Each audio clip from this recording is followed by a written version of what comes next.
I've always discussed this from your end. For once, let me explain it from the other end. From your end, what I have always discussed is, in every role of your life, ask yourself, what is your primary responsibility? And in executing your secondary responsibility, are you failing in your primary responsibility? For example, as a head of an organization, your primary responsibility is to provide a vision to the organization, to provide a direction to the organization in the context of today's mastermind, to ensure that you are able to observe and improve the process of an organization. In the context of one of the earlier masterminds, to ensure that not only you are operating of a very powerful subconscious mind, but the overall subconscious power of all the key decision makers in the organization has to be evolved so that collectively it's a powerful organization. Just imagine yours as an organization of people at the top, all of them with a very deep being and with great strength in their doing. What sort of an organization that you develop? These are all your primary responsibilities. Your secondary responsibilities may be that there are certain doings in the organization which you must do. The Prime Minister of the country should focus on leading the entire country and should not be involved in party politics and dealing with what opposition is saying and replying to the opposition, going counter. Then who administrates this country? So if sometimes there is stagnation in this country, it's because people in the chair who should be executing primary responsibilities, they don't execute the primary responsibilities. And your primary responsibility, if you don't execute, nobody else can. See, if you don't do the role of a CEO, a financial controller cannot do the role of a CEO. If the financial controller does not do the job of being a financial controller, the accountant cannot do the job of a financial controller. If the accountant is not doing the job that he is expected to do, the clerk can't do the job the accountant is supposed to do. So when you don't execute a primary responsibility, I know there is a lot of humor in mastermind. I know we laugh a lot, we enjoy a lot. With that the mastermind goes, but that's not my primary responsibility. My primary responsibility is providing clarity to you.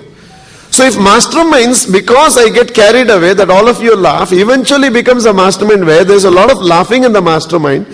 This becomes a replacement to any comedy drama that you can go. You can come to mastermind and all of you can laugh and go. And in the process, I forget to teach what must be taught. Masterminds will disintegrate. If enlightenment can be provided with entertainment, that's a secondary responsibility. But the primary responsibility is enlightenment. As parents, if you are also focused only on the academics of children, the school is also focused only on the academics of the children, and in between all the tuition teachers are also only focused on the academic of the child, who does the character development of the child? So as parents, your primary responsibility becomes the character development of the child, the ethical development of the child, the moral development of the child, the attitudinal development of the child, the exposures you give to the child, the extracurricular activities that you get your child involved. And the primary responsibility of the teachers at school or those educators who are taking tuition classes, their primary responsibility becomes academics. Then the child has an all-round development. But if we fail on that, then everybody focus on this. That's what I'm saying. If you do not execute your primary responsibility, nobody else can execute that primary responsibility. Secondary responsibility, if I don't execute, somebody else can execute. Secondary responsibility, even if I don't execute, there must be somebody else whose primary responsibility is that, so it gets executed. But those primary responsibilities of yours that are not executed, from your end, coming to a mastermind, your primary responsibility is learning. The moment you shift into making contacts, creating friends, discussing about everything else, and somewhere you start liking mastermind because you can have breakfast after the mastermind together, somewhere the entire purpose of mastermind becomes because you have your friends coming here, you enjoy your fellowship with all of them. Fraternizing becomes a great excitement for you, and every time you are able to develop new friends, if your primary responsibility of coming to a mastermind itself is so that I can get contacts and develop my business future, if your primary responsibility of coming to the mastermind itself shifts into thinking, by going to mastermind I can feel close to Rajan, when you should actually be feeling close to the teachings of Alma Mater than Rajan, you've lost the very purpose for which you come to a mastermind. And if learning and growing out of a mastermind, which is the primary responsibility, if that is compromised, whatever secondary and third and fourth responsibilities you are able to execute and gain out of a mastermind, you have lost on executing the fundamental responsibility which is learning out of a mastermind, and that cannot be replaced through any alternative source. So very big question. Again a question on leadership. Again a question on parenting. Again a question in leading yourself and the world. A very important question that we need to ask. Am I doing justice to my primary responsibility? In fact, first you should understand what is your primary responsibility. That is your very prime responsibility. And having understood what is your prime responsibility, you need to answer this question. Am I doing justice to it? If you fail in your secondary responsibilities, that's not going to hurt you much. But if you fail in your primary responsibility, that hurts you a lot. Hurts you a lot. So each one of you have to ask this question. As a doctor, what is my responsibility? What is my primary responsibility? As a physiotherapist, what is my primary responsibility? I remember Dr. Deepak Arjundas once telling, every 3 weeks, the physiotherapist must be changed. I said, why? In 3 weeks, the patient and the physiotherapist become so close to each other that the same physiotherapist who did not care when you said, she would have still pushed you. In 3 weeks, by the relationship that is there and the emotion that is there, when you say, he might start underplaying himself. And a physiotherapist who does not push you cannot treat you. So what is your primary responsibility? To be sensitive to the pain, or for curing the source of pain which is causing all this? What is your primary responsibility? As an architect, what is your primary responsibility? To create a brilliant infrastructure, or just to be somebody who has clout in CMDA? I know a lot of people succeed. That can be a second responsibility. Hey Rajan, I am succeeding in my primary responsibility as well as my secondary responsibility. Super. What is your primary responsibility? As a sales manager, to make your sales team performers, or to just befriend them at the end of the day and listen to all their worries and tensions and emotions and say, I understand. If you can also be a good friend to them, great. But that's secondary responsibility. Your primary responsibility is somebody who works with you should be a performer, and you are responsible for their performance in the role of a leadership. That's your primary responsibility. What is my primary responsibility when I stand in front of the mic? In fact, what is my primary responsibility? Is it to you or to my extended audience? What is my primary responsibility? What is your primary responsibility? Is it dancing in Top Gear, or experiencing the state of silence which comes after the dance? So if you come to Top Gear and all you cherish is dance, dance, dance, but you do not fill yourself with the terminal experience that comes after the dance, then you are not even executing your primary responsibility as a seeker when you are there in Top Gear. All of us have to ask this question. Am I creating a very illusionary feeling of success by doing exceptionally well where I am not expected to be exceptionally well, and in the process missing out on? Harbhajan Singh scores 100 but does not bowl properly. They won't keep him in the team because the primary responsibility of Harbhajan Singh is that he has to bowl well. Just because somewhere Suresh Raina is able to bowl and take a few wickets, but somehow he has a promise unto himself he will never bat properly, he will not be retained in the team. A batsman can succeed as a bowler, but his primary responsibility is batting. A bowler can be an extraordinary fielder, but his primary responsibility is bowling. However well you field, Badrinath may be a good fielder, but he is expected to do something more with the bat than just taking it inside and bringing it back. He doesn't want his bat to get dirty. No, you won't be retained in the team. You are not kept in the team, Yusuf Pathan, because once in a way you might hit a six. A player who can score 6 singles in an over will be retained in the team over Yusuf Pathan. What is your primary responsibility? Doesn't matter how much you succeed in your secondary and third and fourth and fifth and sixth and seventh and eighth, if you are not doing well in your primary responsibility, you are a failure. As a parent, as a teacher, as an organizational leader, as a coach, as anybody. He is a gentleman cricketer. He is very sportive. He will walk if he gets out. All those credentials for Adam Gilchrist. Extraordinary. Everybody admired. Yet, every player who was ever asked to write a World 11, every player, both for test matches as well as one-day matches, in all the World 11 that was ever written, if there was one player who was a constant in all the teams, it was Adam Gilchrist. Nobody else thought of anybody else as a wicket-keeper batsman. Because, one, he is a good wicket-keeper. Parthiv Patel, ball okay.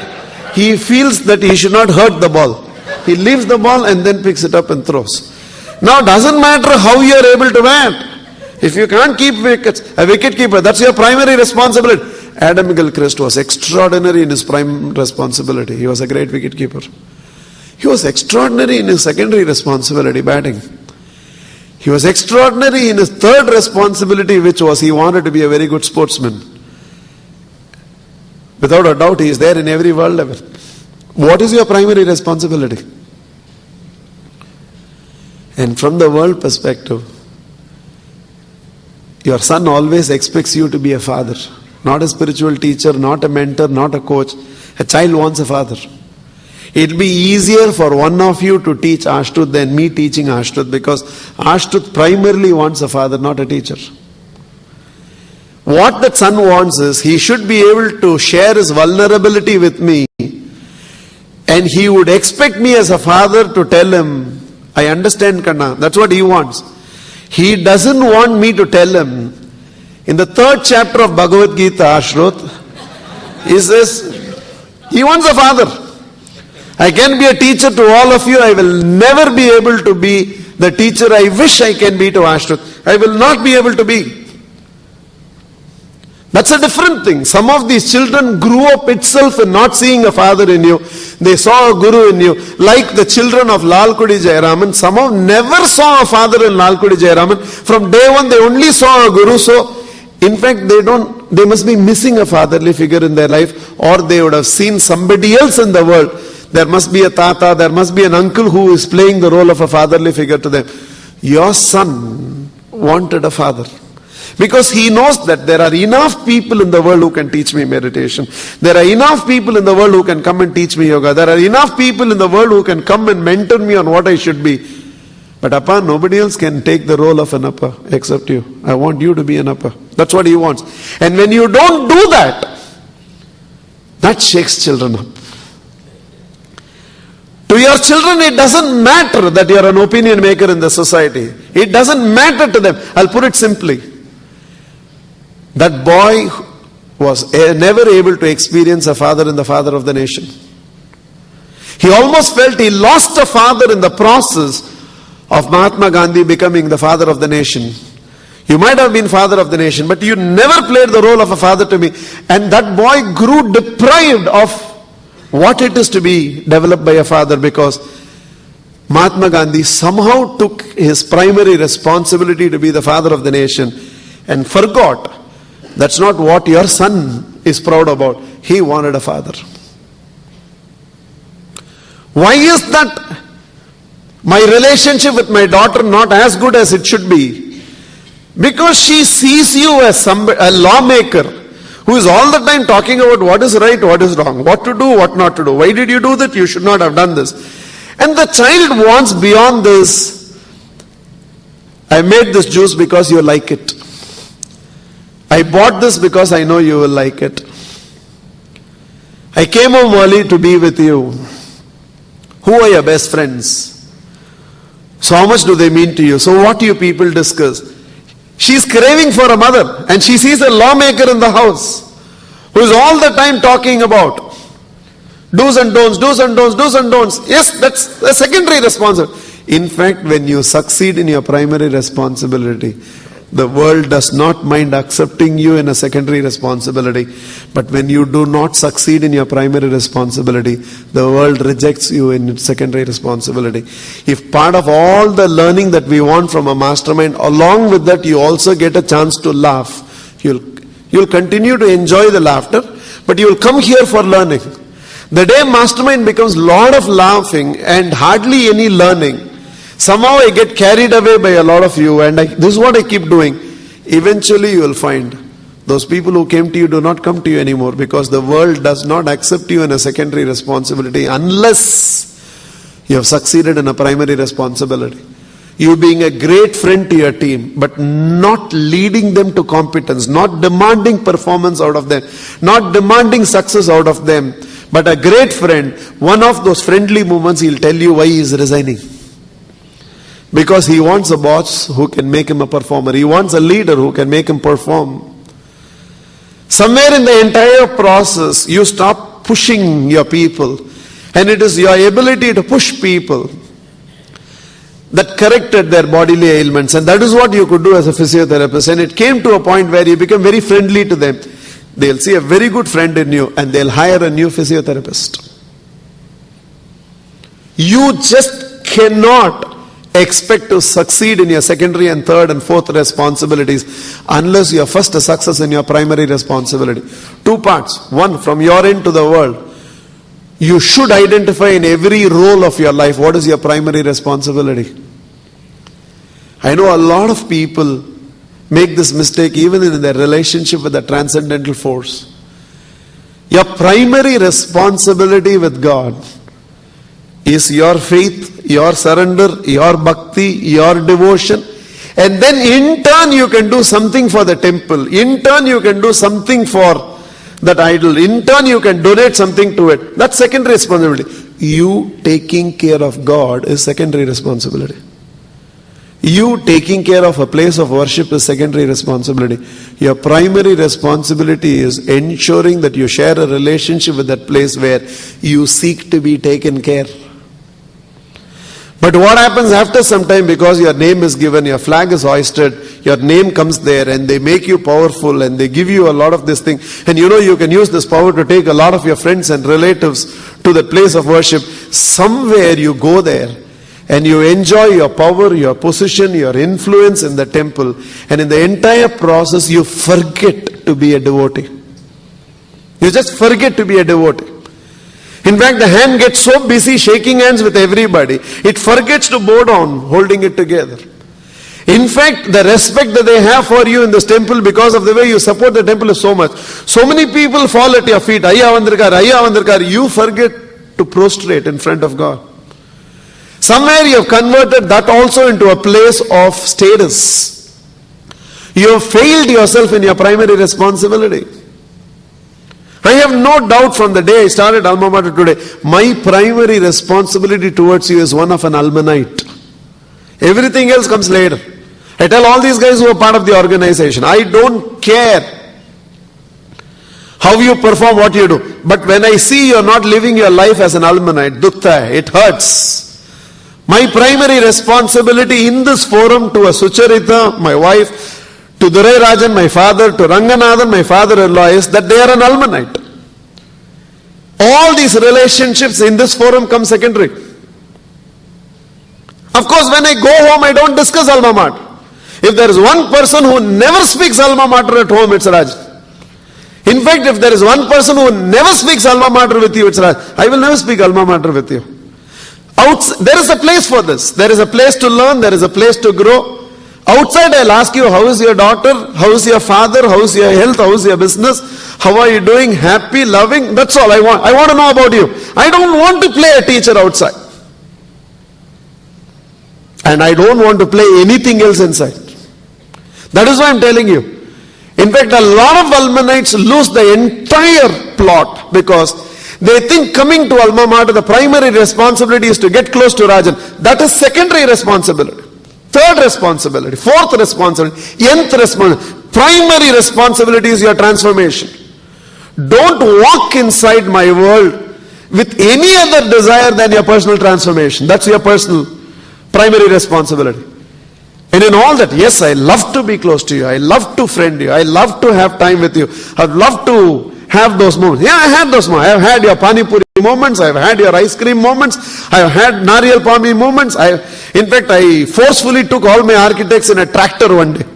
I told them, have you ever gone on a tractor? No, you should know how to go on a tractor. Come on. And you have to stand and come. Yeah, these are all games. There has never been a Top Gear where I have failed to come back from Top Gear, take Aditya in one of those trolleys in the airport and take him for one round. He can't come to Top Gear for that sake, and I can't take him to Top Gear for that sake. He has to come to Top Gear for his spiritual transformation. That's my primary response. Everything else comes later. Even when I keep referring to you, you are all my children, that is secondary responsibility. Primary responsibility is to one that of an Almanite. Are you growing at the rate at which you are supposed to be growing? Are you living your life that you deserve to live? Everything comes later.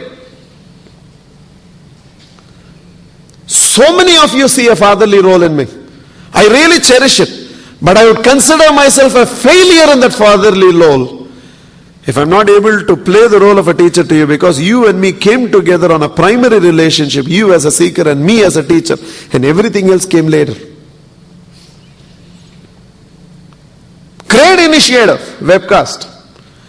One of the best decisions that has been taken in 16 and a half years. Great initiative, webcast. But if webcast is going to happen at the cost of disturbing the flow of the mastermind, I don't think I'll encourage it to even happen. Because the primary responsibility is to you.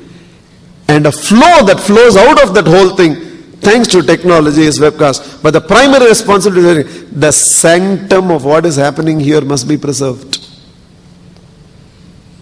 You have to ask yourself this question. Am I a success in my primary responsibility? Am I doing justice to my primary responsibility? What is my primary responsibility? And you cannot compensate with secondary success for a failure in your primary responsibility. 2.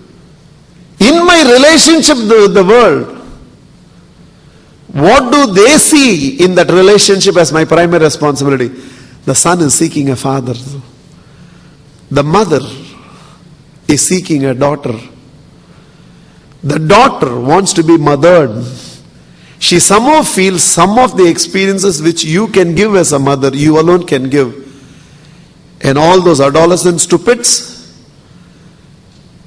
what your mother can experience with you, she can only experience with you. That cannot be replaced by anybody else. In trying to be a great friend, don't fail to be a great daughter.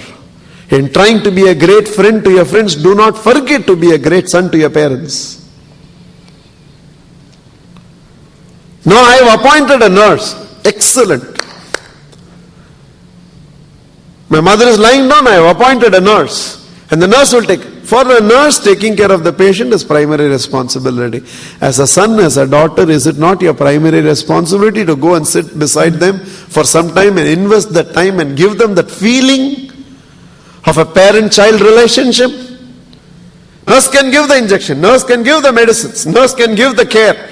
Nurse can do everything a nurse can do. And yet a nurse cannot do what a son can do, what a daughter can do. The nurse cannot do, only you have to do. The driver can take the children every day to school. The office manager can go and pay the fees in the school and come. But nobody else can take the role of you being there in a school day function when your child is performing. And that cannot be delegated. I don't care how busy you are, how successful you are. In the mind of the child, it's a letdown that my father does not attend my school day functions. My mother doesn't have time to come to my school day functions. And that primary responsibility cannot be replaced. But I have done so much for my children and yet they say I don't love them. Somewhere primarily what they expected from you was not executed. So much I am doing for my team, so much I am doing for my organization. And why are they still dissatisfied with my leadership? Somewhere in their eyes you have failed in a primary responsibility. And without that being corrected, nothing can be corrected. Chidambaram can give good speeches, Chidambaram can give great speeches, Chidambaram can be Harvard, Chidambaram can be traditional, Chidambaram can be everything. But if the security of the nation is not taken care, you have failed as a home minister who needs your speeches. If as a finance minister you could reform the country much more than what you are able to do as a prime minister, extraordinary man, clean man, absolutely clean, one of the cleanest prime ministers we can ask for. But what's your primary responsibility? Leadership. A nation of billion people have to be led forward. And the world will ask you questions if primary responsibilities are a failure. So one, ask yourself, what are your primary responsibilities? Have clarity on this. Are you succeeding in some secondary responsibilities and creating an artificial fulfillment in your primary responsibility? No wonder the world still sees you not as a success. In the relationship I share with the world, by doing a lot of secondary and third and fourth fulfillment for the people, am I crestfallen right now? Am I so hurt after doing so much? Why they are not able to see me the way they should have seen me?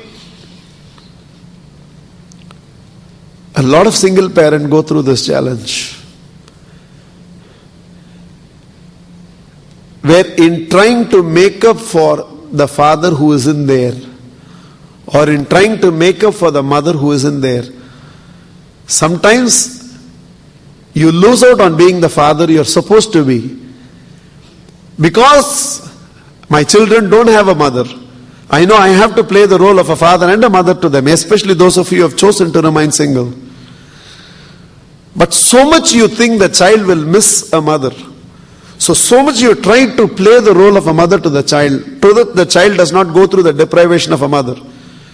And yet you wonder why your child is sometimes so antagonizing and rebellious towards you.